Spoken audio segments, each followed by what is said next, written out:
Olá pessoal, bem-vindos a mais um vídeo. E nesse vídeo nós vamos continuar nosso estudo sobre lançamento oblíquo. No vídeo anterior eu mostrei como a gente chega nessa equação aqui, certo? Que me dá a coordenada y em função da coordenada x do lançamento oblíquo, que é a equação que descreve exatamente essa parábola que o projétil que foi lançado aqui da origem, com módulo de velocidade v0, formando um ângulo θ com horizontal, descreve ao longo de sua trajetória no espaço, né? A gente viu no vídeo anterior que isso daqui é a equação de uma parábola com concavidade voltada para baixo. E o que é que nós vamos fazer nesse vídeo? Nós vamos derivar essa equação, derivar y com relação à coordenada x. Nós vamos igualar essa derivada a zero e ver o que nós obtemos como resultado desse processo.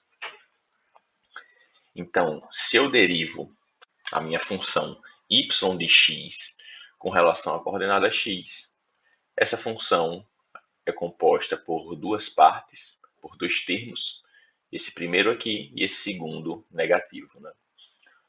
Então, vou ter que derivar o primeiro termo e depois derivar o segundo. Derivando o primeiro termo, é o mais simples, né? Tem só uma coordenada x, vou ter a derivada de x com relação a x, que é 1. Então, o primeiro termo vai ficar só tangente de θ.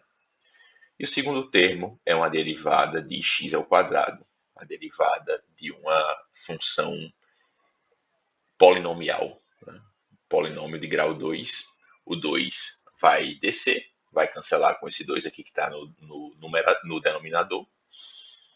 E eu vou ficar apenas com x, certo? E antes de igualar a zero, a gente tem que entender o que é que significa essa derivada, né? Como eu disse, essa parábola aqui, que está descrita, né, que descreve espacialmente o projétil, o deslocamento do projétil, é exatamente essa função, certo? Essa função y de x. Se eu derivo essa função com relação a x, o que é que eu estou obtendo?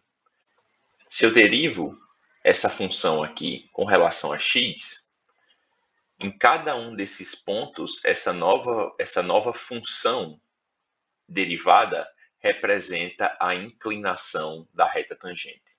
Então, se eu escolher um determinado ponto, por exemplo, esse ponto aqui, certo? Eu vou traçar uma reta tangente nesse ponto e essa função vai me dar exatamente a inclinação dessa reta com relação à horizontal, certo? Com relação à horizontal. Ou seja, essa função me dá inclinação em cada um dos pontos dessa trajetória, que nada mais é do que a tangente do ângulo em cada um dos pontos dessa trajetória, certo? Então, não confundir com essa tangente aqui, que essa tangente faz parte da própria equação, certo? O que eu estou dizendo é que esse ângulo, né? Esse ângulo ao longo da trajetória vai mudando, não é exatamente esse ângulo θ inicial, certo? Esse ângulo vai mudando, e essa função que me dá a tangente do ângulo em cada um desses pontos, que não é mais esse ângulo θ, esse ângulo θ é um ângulo fixo, que é o ângulo inicial de lançamento. A tangente desse ângulo é dado por essa função aqui toda, que envolve a tangente do ângulo de lançamento inicial, tá certo? Tudo bem. Então, eu vou igualar isso aqui a zero. E o que é que significa igualar a inclinação da reta tangente em cada um dos pontos, igualar isso a zero? Significa que eu estou selecionando um eixo x específico quando eu igualo isso aqui a zero. Se eu igualar essa função aqui, certo? A zero, eu estou dizendo que a coordenada x que eu vou encontrar como consequência de igualar isso aqui a zero é exatamente o ponto onde a reta tangente faz um ângulo nulo, um ângulo zero com a horizontal, ou seja, é o ponto de inclinação zero. O ponto de inclinação zero é exatamente na altura máxima da trajetória, e esse ponto vai me dar exatamente a coordenada x que eu vou ter exatamente no ponto máximo da trajetória, certo? Essa é a consequência de igualar essa derivada a zero. Então vamos descobrir que ponto é esse, tá certo? Igualei a zero, o que é que eu fiz? Passo esse termo aqui para o lado direito, é um termo negativo, ele vai passar para o lado direito positivo, e depois eu vou passar o resto dos termos, né, que estão multiplicando x, vou passar para o outro lado, ou dividindo ou multiplicando, né? Isso para isolar a variável x. Então, se eu considero que todo esse termo aqui passa para a direita positivo, o que é que vai acontecer?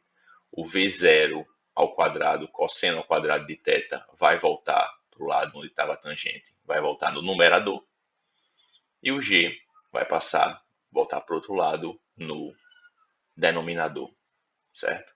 Então, eu vou ficar aqui x é igual a v0 ao quadrado, cosseno de θ ao quadrado, tangente de θ dividido por g. Eu posso multiplicar, certo, aqui cosseno ao quadrado de θ por tangente de θ, se eu souber que tangente de θ é seno de θ dividido por cosseno de θ. Então, se eu substituir tangente por seno de θ dividido por cosseno de θ, cosseno ao quadrado vai cancelar com cosseno de θ no denominador, e eu vou ficar exatamente com o cosseno de θ restante, né, que aqui está ao quadrado, vezes seno de θ, vezes v0 ao quadrado, dividido por g. E eu posso usar aquela identidade trigonométrica que eu já usei antes, tá certo? A gente sabe que 2 vezes cosseno de θ vezes seno de θ é seno de 2θ.